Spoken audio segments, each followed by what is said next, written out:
하나님 말씀은 베드로전서 2장 1절부터 10절까지입니다. 하나님 말씀은 베드로전서 2장 1절부터 10절까지 교독하겠습니다. 제가 먼저 읽겠습니다. 그러므로 모든 악독과 모든 기망과 외식과 시기와 모든 비방하는 말을 버리고 갓난 아이들같이 순전하고 신령한 젖을 사모하라. 이는 그로 말미암아 너희로 구원에 이르도록 자라게 하려 함이라. 너희가 주의 인자하심을 맛보았으면 그리하라. 사람에게는 버림바가 되었으나 하나님께는 택하심을 입은 보배로운 산돌이신 예수께 나아가 너희도 산돌같이 신령한 집으로 세워지고 예수 그리스도로 말미암아 하나님이 기쁘게 받으실 신령한 제사를 드릴 거룩한 제사장이 될지니라.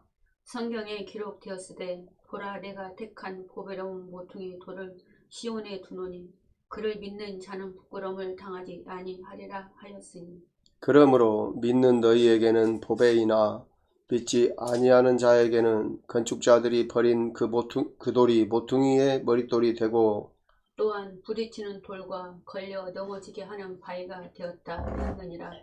그들이 말씀을 순종하지 아니함으로 넘어지나니 이는 그들을 이렇게 정하신 것이라. 그러나 너희는 택하신 족속이요 왕같은 제사장들이요 거룩한 나라요 그의 소유가 된 백성이니 이는 너희를 어두운 데서 불러내어 그의 기이한 빛에 들어가게 하신 이의 아름다운 덕을 선포하게 하려 하심이라.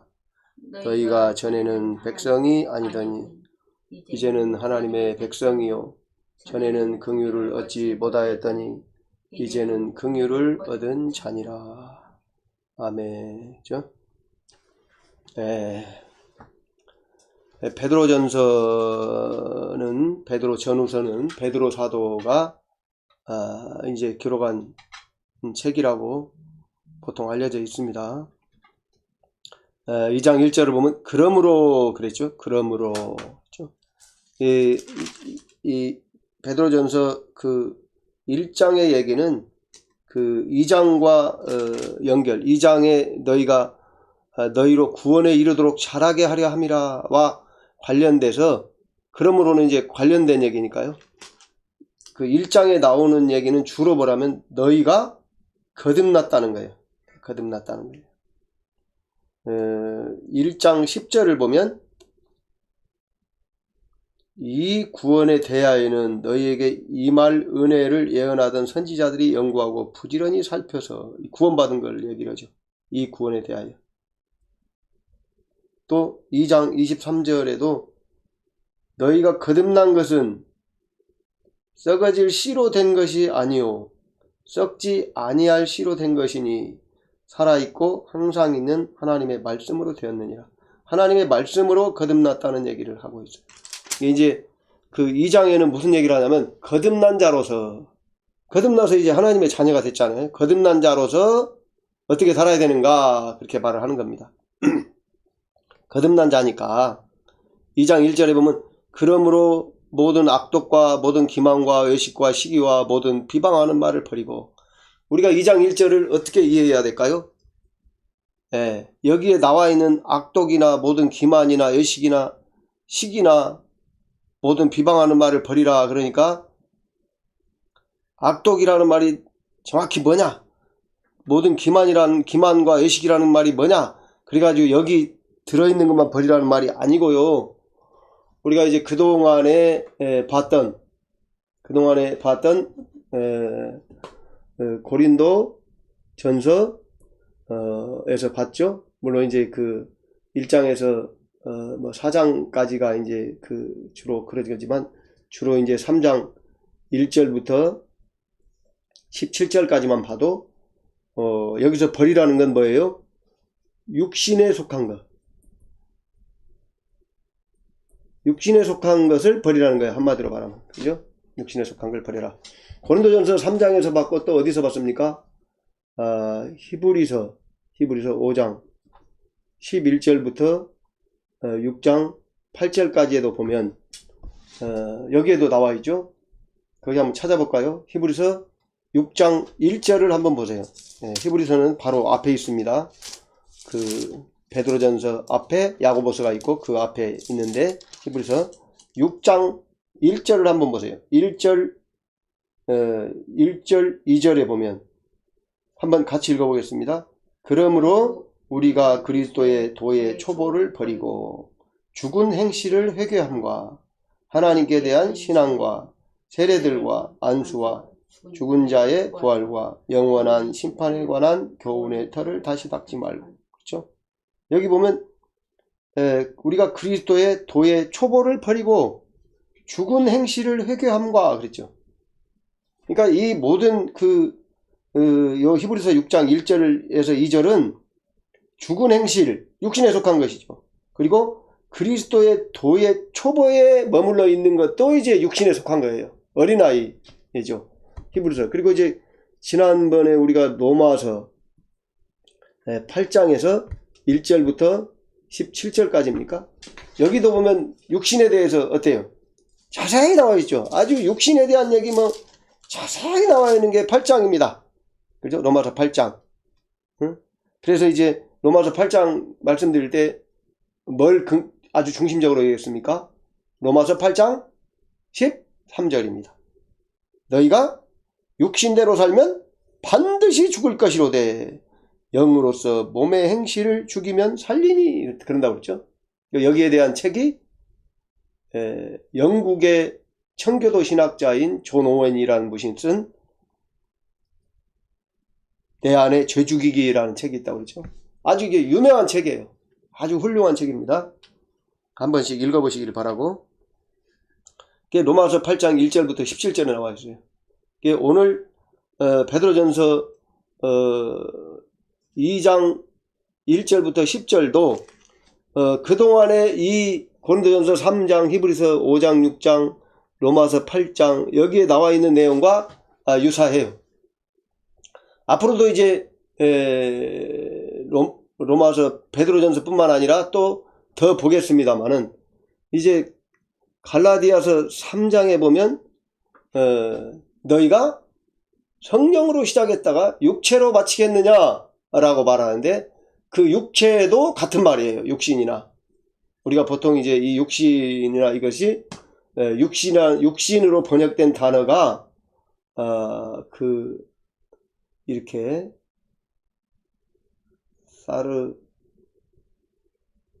사르크스입니다. 이렇게 사르크스라는 그 헬라어인데요. 이게 보통 이제 이거를 사르크스라고 읽습니다만은 이제 이건 좀 그렇고 어쨌든 전문적이지 않은 분들은 이건 굳이 알 필요는 없겠습니다만은 이제 이 사르크스라는 단어를 육신이라고 번역한 것도 있고 육체로 번역한 것도 있다는 걸 말씀드리려고 하는 거예요. 왜냐하면 이제 그 성경이 우리나라 말로 기록된 게 아니고 그 헬라어로 기록됐으니까 정확히 말하면 코인의 헬라어가 여러 가지 종류가 있는데 코인의 헬라어라고 그래가지고 일상적으로 시장에서 사용하던 고급 헬라어가 아니고 일상적으로 사용하던 헬라어로 기록되어 있는데 갈라디아서 3장에는 너희가 성령으로 시작했다가 육체로 마치겠느냐 이렇게 말한단 말이에요. 그래서 이제 그 부분을 또 설명하고 있어요. 그러면서 이제 갈라디아서도 성장에 대해서 말하죠. 우리가 이제 여기서 생각해 봐야 될 것은 고린도 교회나 고린도 전서를 받는 그 고린도에 있는 교회, 또 히브리서를 수신한 교회들, 로마서를 받는 로마교회, 갈라디아 교회, 베드로전서를 받는 그 베드로전서 1장 1절에 보면 나와 있죠. 예수 그리스도의 사도 베드로는 본도, 갈라디아, 갑바도기아, 아시아와 비두니아에 흩어진 나그네 이들에게 편지한다는 거예요. 이 사람들 다 편지를 받는 분들은 달라요. 상황은. 그런데 해결책은 뭐예요? 해결책은 성장이란 말이에요. 성장. 네? 성장. 우리가 자녀를 어느 정도 길러서 자녀가 독자적으로 살게 하려면 어떻게 해야 돼요? 제대로 성장해야 된단 말이에요. 교육도 받고 먹을 것도 제대로 영양도 공급하고 여러 가지로 부모의 사랑도 주고 하면서 성장하면 해결이 되듯이, 그렇죠? 갈라디아서. 그리고 이제 우리가 에베소서에도 보면은 여기도 보면 성장에 대한 얘기가 나옵니다. 그죠? 에베소서 제가 뭐 정확히 기억나오는 4장인데요. 4장인데 에베소서 4장에 나와 있는데 에베소서 4장 13절을 보면 뭐라고 얘기합니까? 우리가 다 하나님의 아들을 믿는 것과 아는 일에 하나가 되어 온전한 사람을 이루어 그리스도의 장성한 분량이 충만한 데까지 이르리니, 그렇죠? 그리스도의 장성한 분량까지 충만한데, 이게 성장에 대한 얘기가 들어가 있어요. 14절에 보면 이는 우리가 이제부터 어린아이가 되지 아니하여, 그렇죠? 사람의 속임수와 간사한 유혹에 빠져 온갖 교훈의 풍조에 밀려 요동하지 않게 하려 함이라, 그렇죠? 우리가 로마서 1장에 보면 바울 사도가 로마 교회에 편지를 쓸 때 뭐라고 한다고 그랬어요? 편지를 쓸 때에 바울 사도가 로마 교회를 방문하고자 하는 이유가 두 가지라고 그랬죠? 한 가지는 잃어버렸으면 한번 넘어서 보고 가겠습니다. 이제 요 에베소서에다 손가락을 이렇게 딱 꼽아서 해놓고 로마서 1장을 한번 보세요. 로마서 1장 보면 11절에 로마서 1장 11절에 내가 너희 보기를 간절히 원하는 것은 어떤 신령한 은사를 너희에게 나누어 주어 너희를 견고하게 하려 함이니, 그랬죠. 그리고 또 13절에 보면 형제들아 내가 여러 번 너희에게 가고자 한 것을 너희가 모르기를 원하지 아니하노니 이는 너희 중에서도 다른 이방인 중에서와 같이 열매를 맺게 하려 함이로되, 열매라는 말이 나오고 견고하게 하려 함이라는 말이 나오는데 에베소서 4장 14절 끝부분에 보면 온갖 교훈의 풍조에 밀려 요동하지 않게 하려 함이라. 이게 견고하게 하겠다는 말이잖아요. 그죠? 그리고 에베소서 4장 15절을 보면 또 뭐라고 그래요? 오직 사랑 안에서 참된 것을 하여 범사에 그에게까지 자랄지라. 그는 머리시니 곧 그리스도라. 그죠? 자라라는 말이 나온단 말이에요. 이렇게 이제 지금 우리가 이게 쓴 것을 보더라도 쓴 것만 봐도 베드로전서, 고린도전서, 히브리서, 로마서, 갈라디아서, 에베소서 다 이게 성장에 대한 얘기가 계속 나온다는 거예요. 저는 우리가 이제 예수 믿기 전에는 아담에게 속한 자죠. 아담에게 속한 자. 또 아담에게 속한 자는 마귀의 권세 아래에 있던 자예요. 거기서 이제 예수님을 믿으면 신분적으로는 예수 그리스도에게 속한 자가 돼요. 교회의 머리는 그리스도고, 그죠? 예수님에게 속한 자는 하나님께 속한 자가 되죠.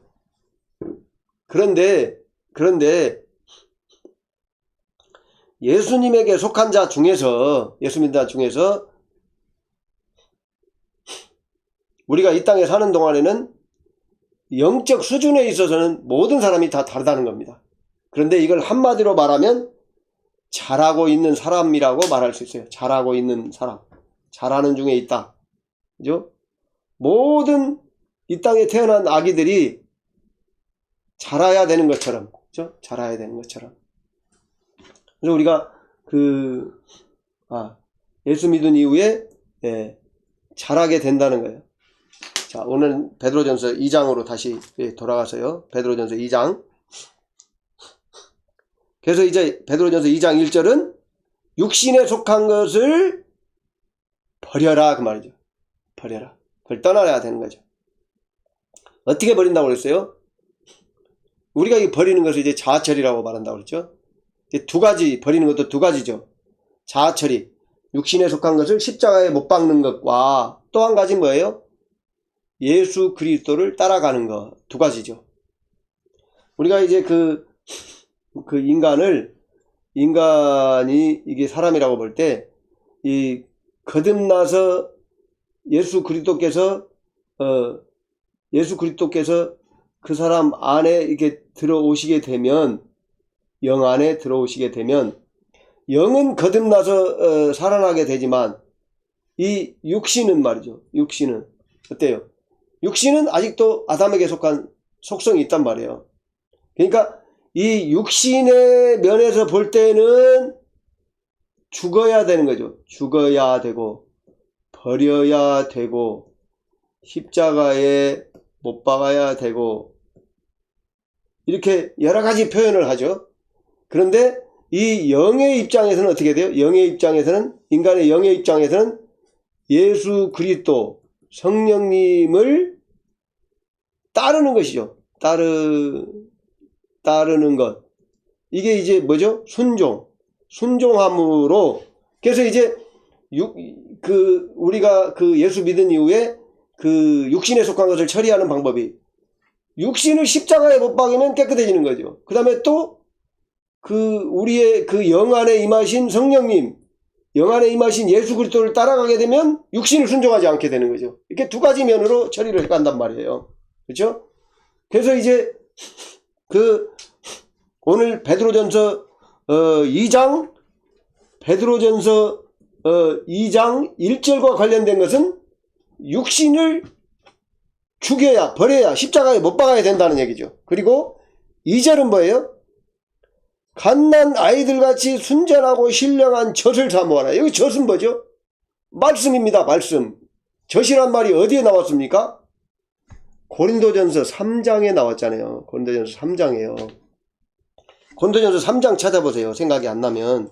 생각이 쫙 나신 분들은 찾아볼 필요가 없겠고. 자, 고린도전서 3장에 뭐라고 했어요? 바울이 내가 너희를 젖으로 먹이고 밥으로 아니하였노니. 이렇게 바울 사도가 그들에게 젖이라는 게 뭐예요? 밥이라는 게 뭐예요? 복음을 전했다는 걸 말하는 거예요. 복음의 말씀을 가르치는 걸 말하는 거예요. 물론 여기서는 이제 성장에 관한 걸 말하는 것이겠죠. 그죠? 거듭남에 관한 얘기는 예수 그리스도의 죽으심으로 너희가 거듭난다 이렇게 말하는 것이고요.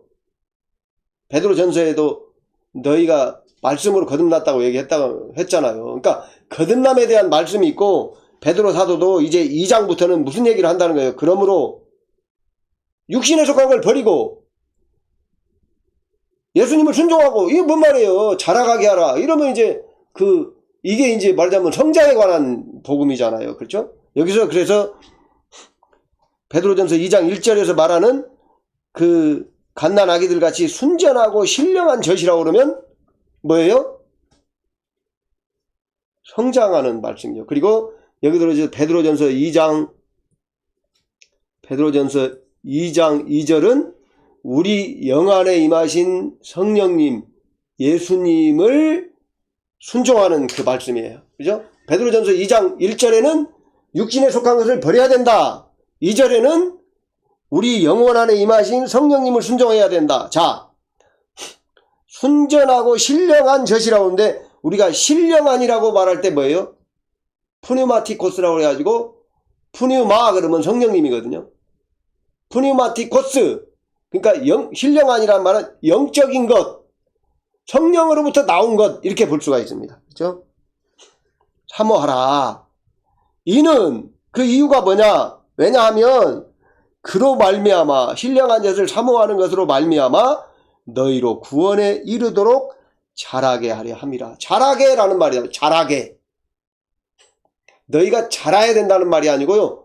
자라게라는 말이에요. 자라게라는 말은 수동태입니다. 수동태. 우리가 이제 학교 다니면서 공부를 하신 분은 어느 정도만 공부해도 능동태와 수동태에 대해서 공부하십니다. 수동태에 대해서 알게 됩니다. 능동태는 우리가 주어로 나온, 주어가 행하는 걸 말하는 거예요. 수동태는 주어가 행하는 것이 아니라 다른 주어가 능동적으로 행하는 게 아니라 주어가 당하는 것을 말하는 거예요. 당하는 것. 말하자면 이제 이런 말이죠. 내가 어려서 버림을 당했다. 그러면 뭐예요? 내가 나 자신을 버렸습니까? 아니죠. 나를 누가 버렸다는 말이죠. 누가 버렸습니까? 물론 대개 이제 부모가 버렸겠죠. 그렇죠? 그러고 이제 또 다른 부모가 죽어서 다른 이제 외삼촌이나 다른 형제가, 다른 분들이 우리 부모의 형제간들이 안 키우고 버렸다. 뭐 이렇게 말할 수도 있어요. 누구에 의해서 버림을 당했다. 이렇게 말할 때는 수동태란 말이에요. 버림을 당했다. 근데 여기는 뭐예요? 자라게 하려. 자라게 하려. 그러니까 너희가 자라야 한다가 아니라 너희가 자라게 하려 합니다. 자라게 하려. 누가 자라게 합니까? 뭐가 생각나십니까? 생각이 안 나신 분은요. 고린도전서 3장을 보세요. 고린도전서 3장. 자, 생각이 나셨으면 생각이 난다 하시고, 생각이 안 나신 분은 고린도전서 3장 6절 7절을 보세요. 뭐라고 그랬죠? 이제 생각이 나셨습니까? 나는 심었고 아볼로는 물을 주었으되 오직 하나님께서 자라나게 하셨나니. 누가 자라게 하세요? 하나님이. 7절에도 그런즉 심는 이나 물 주는 이는 아무것도 아니로되 오직 자라게 하시는 이는 하나님뿐이시니라. 하나님이 자란단 말이에요. 근데 이제 베드로전서 2장 2절에는 너희가 주어가 되니까 너희로 구원에 이르도록 자라게 하려 함. 너희로 구원에 이르도록 자라게 하려 함이라. 누가? 하나님이 자라게 한단 말이죠. 하나님이 자라게 하시는 거예요. 그러니까 우리가 여기서 잘 생각을 해봐야 되죠. 또 이제 3절에 보면 너희가 주의 인자하심을 맛보았으면 그리하라. 그죠? 주의 인자하심을 언제 맛보았겠습니까? 거듭날 때. 하나님의 자녀가 될 때 인자하심을 맛보았죠. 우리가 아까 봤습니다만 히브리서 6장에서도 뭐라고 얘기합니까? 히브리서 6장 3절을 보면 뭐라고 얘기합니까? 하나님께서 허락하시면 우리가 이것을 하리라. 그렇죠? 하나님의 은혜로 된 거예요. 하나님의 은혜로. 하나님께서 허락하시면 우리가 이것을 하리라. 하나님의 은혜로 된다는 말을 하는 거예요. 근데 베드로전서 2장 3절에도 너희가 주의 인자하심을 맛보았으면 그리라. 그러니까 어떻게 된다는 거예요. 물론 우리가 베드로전서 2장 2절에 보니까 갓난 아기들까지 순전하고 신령한 젖을 사모하는 일을 해야 돼요. 사모해야 돼요. 말씀을 사모하고 해야 돼요. 근데 결국적으로 자라나게 하시는 분은 하나님이셔요. 그죠? 그리고 너희가 주의 인자하심을 맛보았으면 그리하라. 너희가 주의 인자하심을 맛보았으면 주님에게 맡기고 어떻게 하라는 거예요. 여기서 뭐 생각나는 게 없습니까? 저는 이제 이게 생각나거든요. 마태복음 6장에 뭐라고 그랬어요? 너희는 먼저 어떻게 하라고요?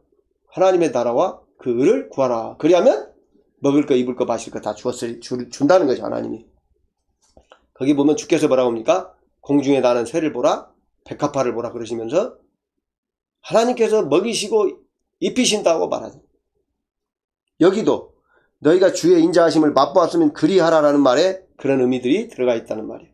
너희가 주의 인자하심을 맛보았으면 어떻게 하라는 거예요? 먹을 거, 입을 거, 마실 거, 육신적인 걸 구하는데 몸부림치지 말고 2장 1절에 육신적인 속하는 것을 버리고, 그죠? 2절에 오직 우리 안에 임하신 성령님으로부터 말씀을 신령한 젖을 사모하고 그로 인해서 구원에 이르도록 자라가게 하기를 구하라 하는 거예요. 이것이 너희는 먼저 하나님의 나라와 그 의를 구하라는 말하고 같은 말이죠. 지난번에 그 말씀 드렸잖아요. 복음서에는 예수님께서 하나님의 나라라는 말을 많이 사용하는데 바울사도나 이 히브리서나 이 서신서들에는 그렇게 말하지 않는다고요. 왜? 개인 안에 임하는 하나님 나라를 말한다는 거예요. 왜? 육신에 속한 것을 버리고 영 안에 임하신 성령님 예수님을 순종해서 따라가는 것이 곧 그 안에 하나님 나라가 임하는 것이니까요.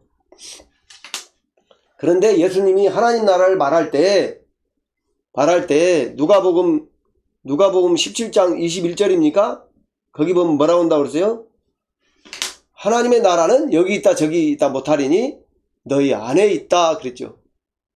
누가복음 17장 21절인가 뭐 찾아보지는 않겠습니다. 그 구절이에요. 하나님의 나라는 너희 안에 있다. 예수님도 그런 말씀 하셨단 말이에요. 무슨 말씀을? 우주적으로 임하는 하나님 나라도 말씀하셨고 개인적으로 임하는 하나님 나라도 말씀하셨고요. 이게 개인적으로 우주적으로 임하는 하나님의 나라, 예수님 통해서 그 나라가 개인적으로 이루어진다는 말씀도 예수님이 하셨단 말이에요. 근데 사도들은 서신서를 쓸 때에는 복음을 전하면서는 어때요? 예수께서 이루신 하나님 나라를 기초로 해서 개인들 안에 이루어진 하나님 나라에 초점을 맞춘단 말이에요. 자라간다고 악독과 시기와 이 모든 것을 버리고 자기 안에 신령한 것을 사모하면서 자라가는 건 누가 가능합니까? 개인들이 가능하죠. 개인들이. 그런데 이 개인이 스스로 자라가는 것은 불가능해요. 여기서 교회가 필요합니다. 왜요? 자기가 스스로 깨달아서 자라갈 수 없잖아요. 반드시 교회, 바울, 히브리서 저자, 베드로 사도 이런 분들이 필요하단 말이에요. 언제? 어린아이일 때. 이 사람이 또 장성한 자가 되면 다른 사람들을 도와줄 수 있겠죠. 베드로 사도나 바울 사도 마냥. 그러나 반드시 교회를 통해서 자라간단 말이에요. 교회를 통해서. 다른 예수 믿는 사람들을 통해서. 교회라고 그러면 우리가 건물을 생각하실 수가 있는데 건물은 생각하지 마시라고요. 예수 믿는 사람들 공동체가 교회예요. 예수 믿는 사람이 교회예요. 예수 믿는 사람들의 모임이 교회란 말이에요. 물론 모이는 것을 교회라고도 할 수 있는데 거기는 교회가 모이는 장소고요. 교회를 말할 때는 실제적으로 초대교회에는 그 로마에서 기독교를 국교로 인정할 때까지는 박해를 받고 뭐 그렇기 때문에 무슨 교회 그러고 건물을 질 수가 없었습니다. 실제로. 그래서 이 서신서가 100년 예수님 AD 100년 정도 안에 쓰여졌다고 그러잖아요. 요한복음 그렇기 때문에 기독교가 이 서신서가 쓰여질 때에 이 성경에 나와 있는 교회라는 말은 건물이 없었어요. 근데 교회란 말을 썼다고요. 그러니까 절대로 우리가 지금 생각하는 건물이 교회가 아니란 말입니다. 그래서 이제 우리가 우리가 계속 고린도 전서를 시작해서 히브리서, 로마서, 뭐 베드로 전서 이렇게 쭉 아까도 에베소서, 갈라디아서 이렇게 쭉 말씀을 드린 것은 바울 사도나 그 히브리서 저자나 베드로 전서를 쓰신 베드로 사도나 이 모든 분들이 어디에 집중하고 있는가? 왜 서신서를 썼는가? 거듭난 성도들에게 자라감에 대해서 말하기 위해서. 그러니까 다시 좀 정확하게 말하면 육신에 속한 것을 버리고 그들에게 임하신 성령님으로부터 말씀을 듣고 순종함으로 자라가게 하는. 그죠? 그래서 이제 자라가는데 2장 1절에 육신에 속한 것은 버려야 되고요. 어디다 버려요? 십자가에 버리는 거죠. 십자가에 못 박음으로 버리는 거고요. 그 다음에 2절에는 갓난아기들 같이 순전하고 신령한 젖을 사모하라. 성령의 말씀, 그들 안에 임하신 성령, 우리 안에 각 사람 안에 임하신 성령의 말씀을 사모하고 그 순종해서 사모함으로 그 말씀을 듣고 순종함으로 자라가는 거예요. 그걸 따라감으로 자라가는 거예요. 자, 4절 보겠습니다. 2장 4절. 사람에게는 버림바가 되었으나 하나님께는 택하심을 입은 보배로운 산돌이신 예수께 나아가. 왜 4절을 얘기했을까요? 왜 4절을 얘기했을까요? 우리가요 2장 1절에 육신적인 걸 버리고 2장 2절에 성령을 순종해서 가는 것이 기초가 뭐예요? 우리가 히브리서 말씀드릴 때도 말씀드렸죠. 기초가 뭐예요? 예수 그리스도의 복음이죠. 복음이 없이는 히브리서에서도 말씀드렸잖아요. 히브리서에서도 6장 2절에 완전한 자가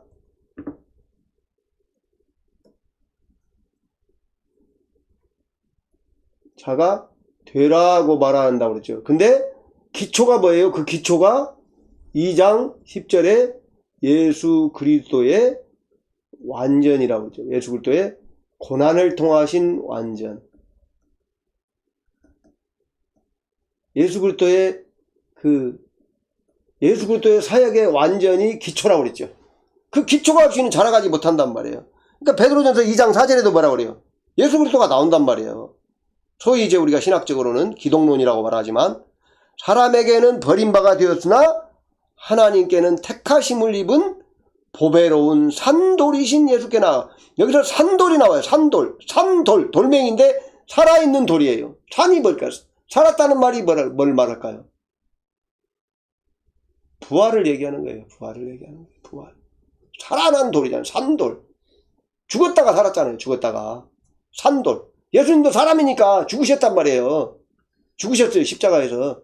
그런데 죽음으로 끝났으면은 우리가 성전으로 지어질 수가 없어요. 살아갈 수가 없어요. 근데 산돌이단 말이에요. 산돌. 이게 산돌이 중요합니다. 이 산돌이 부활하신 예수님을 말한다.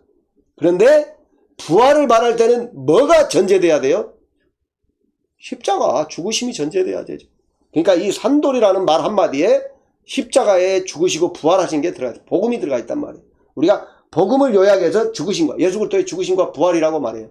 물론 더 정확히 말하면 죽으심 앞에 성육신이 들어간다고 그랬죠. 성육신, 죽으심, 예수 그리스도의 부활, 승천, 재림 이렇게 5가지를 복음이라고 조직신학에서 말한다고 그랬죠. 네. 그래서 이제 4절에 보배로운 산돌이신 예수께 나아가. 예수님께로 나가라는 거예요. 예수님께로 나가라. 5절에 너희도 산돌같이. 우리도 산돌이 됐잖아요. 왜요? 예수 믿어 거듭남으로 산돌이 됐잖아요. 산돌. 살아났단 말이에요. 살아났으니까 자랄 수 있는 거죠. 살아났으니까 잘하는 거죠. 태어났으니까 잘하는 거예요. 산돌같이 신령한 집으로 세워지고, 그렇죠. 신령한 집으로 세워지고. 신령한 집으로 세워진다는 말이 무슨 의미라고요? 신령한 집으로 세워진다는 말이? 아까도 이제 말씀드린 육신을 버리고, 그 영안에 임하신 성령님을 따라가는 걸 그랬죠. 근데 조금 설명을 드리면, 이게 사람이라고 한다면, 이 인간의 영이 있고, 육이 있다면 육신을 혼과 몸이라고 본다면, 우리가 거듭날 때에는 어때요? 주로 이 영이 깨끗해진 거죠. 영이 깨끗해진 거죠. 육신은 아직 덜 깨끗했단 말이에요. 그래서 우리 영 안에 누가 계세요? 우리 영 안에 누가 계시냐면 성령, 또 예수 그리스도, 성령으로 예수 그리스도. 그래서 영 안에 하나님이 계신단 말이에요. 그래서 성전이에요.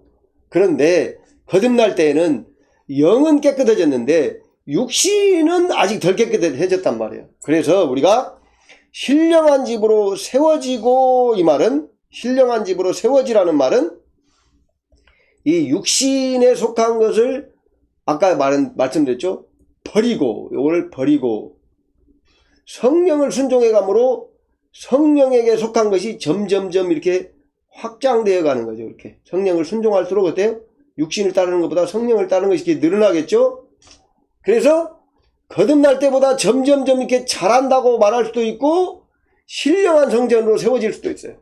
그래서 우리가 예수님 다시 오시면 완전히 이 100%가 다 거룩한 자가 되는 거예요. 신령한 성전이 되는 거죠. 그런데 우리가 지금, 지난번에도 말씀드렸지만 예수 그리스도의 초림으로 이미 시작됐죠. 하나님의 나라가 이미 시작됐는데요. 이미 시작됐는데 예수 그리스도의 재림으로 완성된단 말이에요. 그래서 요 사이에 살고 있는 우리들은 이미 시작됐으나 아직은 완성되지 않았다 그랬죠. 하나님 나라가. 그래서 뭐라고 한다고 그랬어요? 이미, 그러나 아직 아니라고 그랬어요. 이미, 그러나 아직 아니가 여기 하나님 나라란 말이에요. 지금 이루어지는 하나님 나라. 이미 하나님 나라가 시작됐어요. 그러나 아직은 완전하지 않다. 예수 그리스도의 재림에 완전하니까요. 그죠? 그래서 신령한 집으로 세워져야 돼요. 신령한 집으로. 신령한 집으로 세워지면 끝이냐? 그게 아니죠. 그 밑에 나오잖아요. 뭐라고 그랬습니까? 그 5절 그 끝에 한번 보세요. 뭐라고 그랬어요? 신령한 세워지고 예수 그리스도로 말미암아 하나님이 기쁘게 받으실 신령한 제사를 드릴 거룩한 제사장이 될지니라. 요 이제 그 4절과 5절의 첫 소절 4절을 기초로 해서 너희도 산돌같이 신령한 집으로 세워지고 했죠. 그 다음에 다시 또 예수 그리스도로 말미암아 하나님의 기쁘시게 받으실 또 예수님이 나온단 말이에요. 신령한 제사를 드릴 거룩한 제사장이 될지니라. 그렇죠. 거룩한 신령한 집으로 세워지고 또 거룩한 제사장이 되는 거예요. 그래서 왜 제사장이 되냐? 신령한 제사를 드려야 되니까. 우리가 이제 로마서 12장 1, 2절에 보면 뭐라고 그래요? 너희 몸을 산 제사로 드리라. 이게 영적 예배니라. 그러죠. 그러니까 신령한 제사를 드려야 된단 말이에요. 우리 삶이 신령한 제사가 돼야 된다는 말이에요. 그래서 로마서 1장부터 8장까지 성장에 대한 얘기를 쭉 한 다음에 9장부터 11장까지는 그렇게 안 살면 너희는 하나님이 잘라버린다 이렇게 경고를 하고, 그 다음에 로마서 12장에서는 신령한 제사를 드려야 된다. 신령한 예배, 신령한 제사에 대해서 말이죠. 그런데 베드로전서도 너희도 산돌같이 신령한 집으로 세워진 다음에 예수 그리스도로 말미암아 하나님이 기쁘게 받으실 신령한 제사를 드릴 거룩한 제사장이 될지니라. 이게 신령한 집으로만 성전으로만 세워지는 게 다가 아니고요. 또 신령한 제사를 드려야 한단 말이에요. 신령한 제사가 뭐예요? 우리의 삶을 신령한 제사로. 신령한 제사가 뭐예요? 성령의 열매죠. 성령의 열매.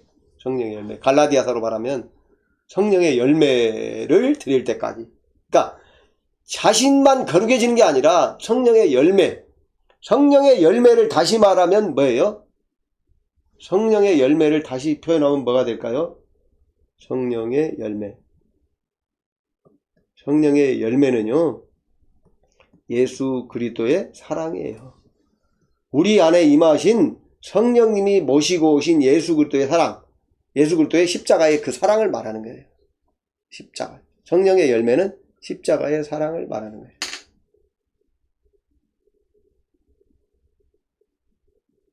될지니라. 그죠? 주로 이제 2장 1절부터 5절까지가, 베드로전서 2장 1절부터 5절까지가 성장에 관한 얘기인데요. 또 예수님에 관한 얘기가 이제 6절부터 나오죠. 성경에 기록되었을 때 보라 내가 택한 보배로운 모퉁이 돌을 시온에 두노니 그를 믿는 자는 부끄러움을 당하지 아니하리라. 물론 이제 이거 구약에서 인용한 겁니다. 인용한 건데 이제 뭐 인용을 했든 어쨌든 예수님에 대한 얘기입니다. 예수님을 믿는 자는 부끄러움을 당하지 않는다는 거예요. 부끄러움이란 건 뭘까요? 여기서 하나님이 말씀하신 베드로 사도, 하나님께서 예수께서 베드로 사도를 통해서 말하시는 부끄러움이 뭘까요? 하나님 앞에 부끄러운 거. 심판받을 때 저주받는 거죠. 베드로전서로 말하면 뭐예요? 아니야. 고린도전서로 말하면 뭐예요? 나무나 풀이나 집으로 집을 졌을 때 어떻게 한다고요? 해를 받는다는 거죠. 그리고 불 가운데서 구원받는다는 거죠. 히브리서에서는 뭐라고 얘기했습니까? 한번 빛비침을 받고 신령한 은사를 맛보고 성령에 참여한 바 되고 타락한 자들은 다시 새롭게 할 수 없나니 쭉 하나님의 아들을 욕보였습니다. 신령한 제사를 드린 게 아니라 하나님의 아들을 다시 십자가에 못 박아 욕보였다는 거예요. 그런 자들에게 그런 그 부끄러움을 당하지. 그게 부끄러움이죠. 응? 이 지옥 간다는 말은 아니잖아요. 여기서는 부끄러움이라고 말했대. 부끄러움이라고. 이해를 하시길 바랍니다. 왜 제가 고린도 전서나 히브리서나 이런 로마서나 이런 걸 자꾸 이렇게 연결해서 말씀을 드리냐면 성경을 읽으실 때에 이해를 하라는 말이에요. 왜? 고린도 교인들이나 그 뭡니까 히브리서를 받는 사람들이나 로마서를 받는 사람들이 지역이 다르고 그들의 지역이 다르고 문화가 다르고 그러기 때문에 그들이 알아듣는 것이 다르기 때문에 그들이 알아듣기 쉽게 표현을 한단 말이에요. 예를 들어서 히브리서 6장 7절에는 성령의 열매라고 말하지 않고 땅이 자주 내리는 비를 흡수하여 밭가는 자들에게 합당한 채소를 내면 그 채소가 성령의 열매란 말이에요. 알아들을 수 있어야 된다는 말입니다. 알아들을 수 있어야 된다는 말이에요. 그렇게 설명을 한 거예요. 왜? 아마 히브리서를 받은 지역에서는 채소를 얻는 것이 굉장히 어땠을까요? 어렵고 귀한 것이었겠죠. 갈라디아는 뭐가 귀했을까요? 열매들이 귀했겠죠. 로마에도 견고하게 하고 열매를 맺는 것이 귀했다고 볼 수밖에 없어요. 로마는 큰 나라잖아요. 그래서 그 나라를 지키는데 어땠을까요? 온통 힘을 쏟았죠. 그래서 로마가 사통팔달의 길을 낸 거예요. 왜? 어느 지역에서 반란이 일어나면 그 로마라는 그 넓은 나라를 갖고 있으면서 군대가 어마어마하게 있잖아요. 근데 그 지역을 다 촘촘하게 못 지킨단 말이에요. 그래서 로마 중앙에 중앙 수비군을 두고 어느 지역에서 반란이 일어나면 급히 쫓아가야 되는 거예요. 도로가 발달된 겁니다. 통신이 발달되고 왜? 반란이 일어났다는 걸 빨리 전해야 쫓아갈 거 아니에요. 이런 문제가 있죠. 그래서 그 로마서에는 견고하게 한다는 거예요. 이게 견고하게 하는 거나 열매를 맺는 거나 똑같은 말이죠. 히브리서에는 채소를 얻는 것이 어려운 지역, 채소가 귀한 지역이었단 말이에요. 예를 들어서 오늘날에도 채소가 귀한 지역이 어딥니까?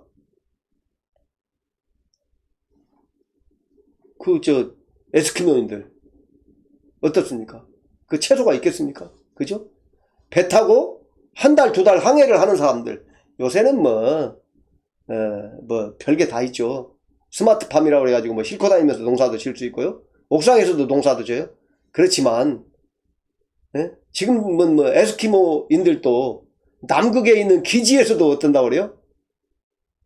거기서도 채소를 재배한대요. 채소는 그렇게 귀한 거란 말이에요. 그걸 설명드리려고 하는 거예요. 히브리서에는 채소가 귀했단 말이에요. 그러니까 그 고귀한 채소를 얻는다는 걸 말하는 것이죠. 그래서 이해를 하시라고요. 우리가 히브리서가 됐든지 이 성경을 기준으로 우리가 신앙을 정립해야 되는데 오늘 말씀에도 그러잖아요. 순전하고 신령한 젖을 사모하라. 여기서 말하는 순전하고 신령한 젖은 살아있는 젖이에요. 우리 안에 임하신 성령님으로부터 나오는 말씀인데 그 기초가 뭐냐면 예수께서 이루신 복음이고요. 이 사도들이 쓰신 서신서들이에요. 이 기록된 말씀이 없이는 성령이 우리에게 주시는 말씀이 없죠. 로고스가 없이는 레마가 없단 말이에요. 레마를 분별을 못하죠. 그래서 이제 부끄러움을 당하지 아니하리라. 고린도전서로 말하면 해를 받지 아니하리라. 그렇다고 그랬죠. 로마서로 말하는 뭘까요? 육신대로 살면 반드시 죽을 것이로되 죽는다는 말이에요. 부끄러움을 당하지 아니하리라 이렇게 말한단 말이에요. 이해하시길 바라고요. 7절에 그러므로 믿는 너희에게는 보배이나 믿지 아니하는 자에게는 건축자들이 버린 그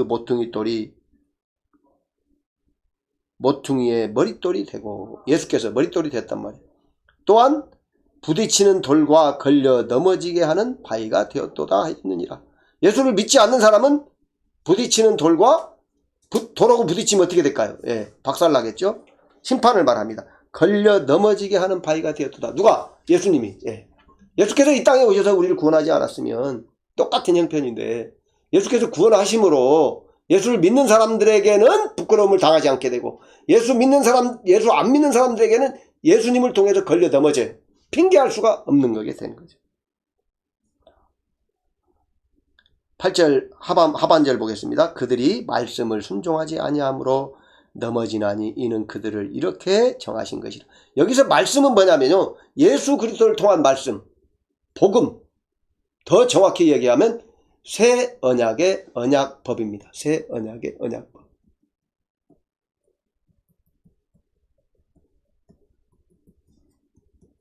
고린도 후서 3장에 보면 새 언약에 대해서 나옵니다. 그죠? 새 언약이란 말이 정확히 나오고요. 물론 뭐 히브리서 8장에도 나오고요. 새 언약이라는 말 많이 나와요. 새 언약의 언약 법이란 말이에요. 걸려 넘어지는 말씀. 9절 그러나 너희는 택하신 족속이요 왕같은 제사장들이요 거룩한 나라요 그의 소유가 된 백성이니. 그랬죠. 베드로 전서 2장 9절에는 뭘 말할까요? 성도의 신분을 말하는 신분. 자라라 이거 그 모든 걸 버리고 자라가라 이건 뭐예요? 그러니까 베드로전서 2장 1절 2절 요 자라가고 하는 말은 성도의 상태를 말한다고 그러죠. 상태. 상태 좀 어렵습니까? 이것은 영적 수준이라고 말할 수 있어요. 영적 수준. 신분은 태어날 때 결정되죠. 태어날 때 결정됩니다. 그렇죠? 누구는 목수의 아들이다. 누구는 특기자. 누구는 왕의 자녀다. 왕자가 되는 거고요. 요새 이제 또 특히 신분이 뭡니까? 정확히 지금도 구분된 나라는 인도라는 나라죠. 카스트 제도라고 말하는데 카스트 제도가 5단계로 되어 있잖아요. 거기는 사제 그룹 5가지 정치적으로 귀족 그룹 갖고 사제가 1번이에요. 그래갖고 맨 그 밑에는 불가촉 천민이라고 그래가지고 천민 중에서도 천민이라고 그러죠. 인도에. 그래서 그 불가촉 천민들은 학교를 왔다가도 물을 먹으러 가려면은 집으로 가서 먹어야 된대요. 왜? 그 사람들이 이 수도꼭지나 이 먹는 거나 다 하면은 어때요? 부정해지니까. 못 먹는 거예요. 물도 못 먹어요. 그런 상황으로 산다고 합니다. 이게 신분이에요. 제가 신분을 설명하는 거고요. 상태는 영적 수준이에요. 우리가 예수를 믿어서 거듭나면 성도의 신분인데 이 신분은 어때요? 동일합니다. 동일합니다. 예수 안에서 동일하죠. 상태는 어떨까요? 제가 감히 말씀드리건데 예수 믿는 사람 모든 사람의 상태가 다 다르죠. 다를 수밖에 없어요. 이 땅에 사는 모든 사람들의 어떤 그 지문이 다르다고 하잖아요. 생긴 게 다 다르잖아요. 아무리 비슷하다고 해도 다 틀리잖아요. 그런 것처럼 영적 수준은 다 다르다고 말할 수가 있겠습니다. 그래서 이 2장 19절에서는 신분을 말하는 거예요. 왜 신분을 말할까요? 너희가 이렇게 고귀한 신분이니까, 고귀한 신분인데 어떻게 해야 돼요? 하나님이 이렇게 고귀한 신분을 부여하셨으니까 어떻게 살아야 돼요? 고귀한 신분에 합당한 삶을 살아야 되겠죠. 어떻게 해야? 성장해야 사는 거죠. 왕자로 태어났으니까 2살짜리가 왕이 됩니까? 3살짜리가 왕이 됩니까? 정상적으로 되려면 어떻게 돼요? 한 30살 정도 먹는다든가 해가지고 그 나라를 잘 다스릴 수 있는 이런 사람이 돼야 되겠죠. 이게 본질적으로 나라를 다스린다는 것은요, 백성들을 이롭게 할 수 있는, 그렇죠? 우리도 성도도 어때요? 성령의 열매를 맺을 수 있는 만큼, 은사와 능력을 통해서 성도들을 또 어려운 것을 도와줄 수 있는 만큼 풍족하게 성장해야 되는 거예요. 신령한 집으로 성장하고요, 신령한 제사를 드릴 제사장이 되는, 그죠? 그 수준으로 가야 된단 말이에요. 그래서 신분에 대해서 말하는 거예요. 10절 보겠습니다. 너희가 9절 끝에도 안 봤네요. 소유가 된 백성이니 이는 너희를 어두운 데서 불러내어 그의 기이한 빛에 들어가게 하시니에 아름다운 덕을 선포하게 하려 하시니. 빛의 세계로 들어갔죠. 특히 요한복음에 보면은 빛에 대해서 말하잖아요. 요한 1서에도 빛에. 요한복음에 보면 예수님이 뭐라고 그래요? 그는 빛이라고 말해요. 빛이라고. 빛이시니. 가까이 갈 수 없는 빛이라고 또 말하는 부분도 있어요. 그러니까 하나님은, 예수님은 우리가 가까이 갈 수 없는 빛 가운데 계시죠. 이건 창조된 빛이 아니고요, 영원한 빛, 하나님의 빛에 가까이 있죠. 들어가게 하시니에 아름다운 덕을 선포하게 하려 하신, 덕을 선포하게. 하나님의 덕. 10절 너희가 전에는 백성이 아니더니 이제는 하나님의 백성이요 전에는 긍휼을 얻지 못하였더니 이제는 긍휼을 얻은 자니라. 이걸 이제 너희가 전에는 백성이 아니더니 이게 이방인이었단 말이에요. 그래서 이 베드로전서가 유대인들에게 보내진 편지가 아니고 이방인들에게 보내준 편지라고 하는 근거로 요 부분을 말하기도 해요. 왜? 너희가 전에는 백성이 아니었으니까요. 너희가 전에는 하나님의 백성이긴 백성이었는데 거듭나지 못했더니 이렇게 말하면 유대인들에게 보낸 편지인데 여긴 너희가 전에는 백성이 아니다니. 물론 뭐 여기만 갖고 얘기하는 거 아닙니다. 그런 부분이 많이 나옵니다. 근데 어떻든 너희가 전에는 백성이 아니더니 이제는 하나님의 백성이요. 전에는 긍휼을 얻지 못하였더니 이제는 긍휼을 얻은 자니라. 그렇죠? 왜 요 9절 10절에서는 신분에 대해 성도의 신분에 대해서 9절에서 말하고 10절에서는 그 신분이 무엇인지 말하죠. 신분을 얻게 된 것을 말한단 말이에요. 전에는 너희가 안 했는데 얻었단 말이에요. 왜? 예수 그리스도를 통해서 믿음으로 거듭남으로 얻었다는 거죠. 그래서 이제 얻었으므로 어떻게 된다는 거예요?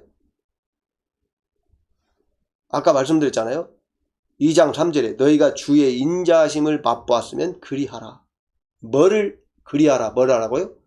너희는 먼저 하나님의 나라와 그 의를 구하라.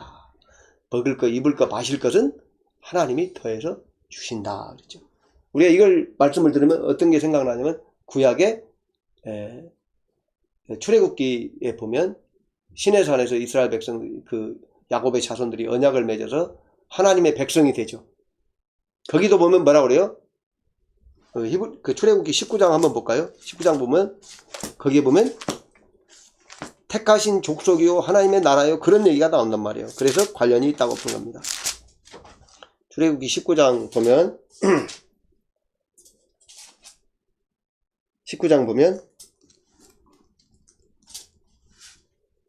19장 5절을 한번 보세요. 세계가 다 내게 속하였나니 너희가 내 말을 듣고 내 말을 잘 듣고 내 언약을 지키면 너희는 모든 민족 중에서 내 소유가 되겠고 아까 베드로전서 뭐예요?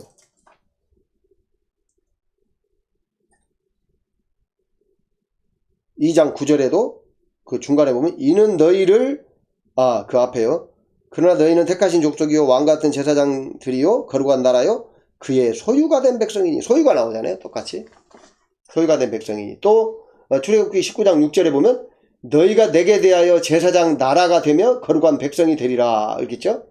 백성과 나라가 나오잖아요. 아까 요 베드로전서 2장 9절에도 그러나 너희는 택하신 족속이요 왕같은 제사장들이요 거룩한 나라예요. 나라에 하나님의 나라에 대해 나오잖아요. 그래서 이 연결이 있다는 거예요.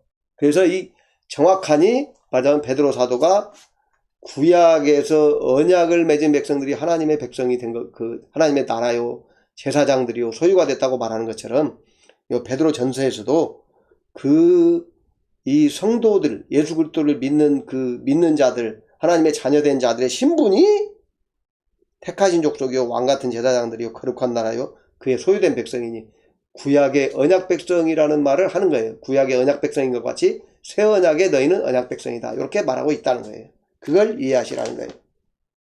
그래서 이제 이 언약 백성들이 어떻게 살아요? 하나님으로 말미암아 살잖아요. 광야에서도 죽지 않고 하나님의 공급하심으로 살잖아요.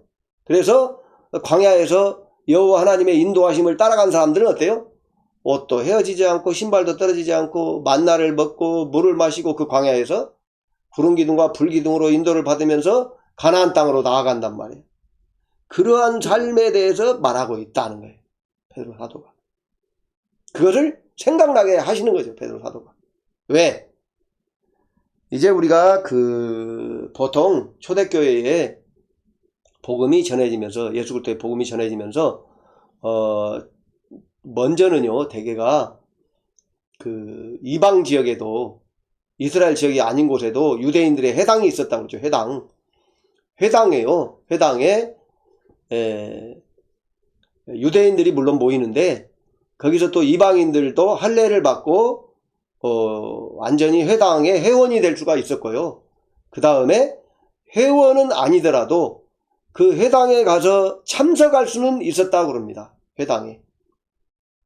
회당에 할례를 받지 않더라도 거기 가서 배우고 참여하게는 했대요. 그러니까 이게 그 회당에서 그 회원이 되기 전에 전 단계라고 볼 수 있겠죠. 그래서 이제 그런 분들에게 복음이 많이 전해졌다고 합니다. 그러니까 어때요? 복음이 먼저 전해진 그분들이 어때요? 바울이 그 전도여행을 할 때도 항상 회당에 먼저 들어가 가르치잖아요. 근데 회당에 들어가 가르칠 때에 회당의 완전한 그 유대인들보다는 회당의 회원들 중에서 이방인인데 회당에 출석하는 사람들, 할례를 받고 완전히 유대인으로 포함된 게 아니라 그 사람들이 많이 복음을 받은 걸 알 수가 있어요. 그러니까 그분들이 뭘 알았겠어요? 율법을 알았다는 거죠. 율법서. 특히 중요하게 여기는 모세오경, 창세기, 출애굽기, 레위기, 민수기, 신명기, 이걸 알았다는 거죠. 그 가장 유대인들이 귀하게 여기는 성경이 모세오경이에요. 모세오경인데 거기에 출애굽기에 기록된 내용들을 알았을 것이다. 왜? 그래서 베드로 사도가 이 베드로전서를 쓰면서 알아들어야 되는 거잖아요. 그래서 그 신분에 대해서 말할 때도 구약의 그 유대인들이 이방인에 대해서 어떻게 말합니까? 개 취급을 하는, 개 취급. 사람이 아니다는 거예요. 왜? 하나님의 백성이 아니니까요. 하나님의 소유된, 하나님의 나라된, 하나님의 택함 받은 족속이 아니면 뭐예요? 개라는 거예요, 개. 유대인들이. 근데 베드로 사도가 이 베드로전서를 받는 그들에게 어때요? 베드로전서를 받는 유대인들에게 뭐라는 거예요? 이제 베드로전서를 받는 그 성도들에게 너희가 하나님의 백성이다 이렇게 말하는 거예요. 그래서 그들이 회당에서 배운 것을 어때요? 통해서 우리가 정말 위대한 하나님의 백성이 되었구나라는 것을 보여준다는 거예요. 그러니까 우리가 그 위대한 하나님의 백성이 되었으면 백성으로서 합당하지 않은 것은 버리는 거고요. 십자가에 못 박고요. 그 백성으로서 합당한 삶은 성령님의 인도를 통해서 깨닫고 신령한 예수 사모함으로 깨닫고 그걸 순종해서 가는, 성령님을 통해서 물론 우리 안에 임재하신 성도들 안에 임재하신 성령님을 통해서 그걸 깨닫고 성령님을 통해서 그걸 순종하게 되는 겁니다. 로마서 8장 3, 4절에서 말씀드렸잖아요. 로마서 8장 4절에서 육신을 따르지 않고 그 영을 따라 행하는 자들에게 율법의 요구가 이루어지게 하려 하심이니라. 근데 그 영을 따라 행한다는 말이 인간의 영을 따라 행하는 말일 수도 있고 성령을 따라 행한다는 말일 수도 있고 성령과 함께 연합함으로 십자가를 지는 거란 말이에요. 내가 지는 게 아니고 내 안에 계신 성령님, 예수님, 하나님이 십자가를 감당하신단 말이에요. 그런데 또 내 안에 계신 성령님, 예수님이 감당하시지만 그것이 내가 십자가를 진 것이 돼서 상급을 받게 되는 거예요. 그것이 하나님의 원리입니다. 우리가 먼저는 정말 이 베드로전서 2장 1절부터 10절에 있는 말씀들과 이 서신서들에 있는 말씀을 깨닫고 우리가 정말 육신에 속한 것들은 버려버리고 우리 안에 임하신 성령님으로 말미암은 것들, 예수님으로 말미암은 것들은 순종에 살아서 정말 구원에 이르도록 잘하는 그런 영광스러운 그런 부분에 이르시기를, 정말 이 땅에 우리가 매여 살지 말고 먹을 거 입을 거 마실 것에 매이는 것이 아니라, 먹을 거 입을 거 마실 것은요 꼭 그 의식주만 말하는 게 아니에요. 이 땅에 매이지 말고. 그래서 그 바울 사도가 고린도 후서 4장입니까? 거기 보면 그런다고 그랬죠. 우리가 주목하는 것은 보이는 세계가 아니요 보이지 않는 세계니, 보이는 것은 잠깐인데 보이지 않는 세계는 영원함이라 이렇게 말하죠. 거기서 보이지 않는 세계는요 그냥 영적 세계를 말하는 게 아니고 예수 그리스도의 하나님 나라를 말하는 거예요.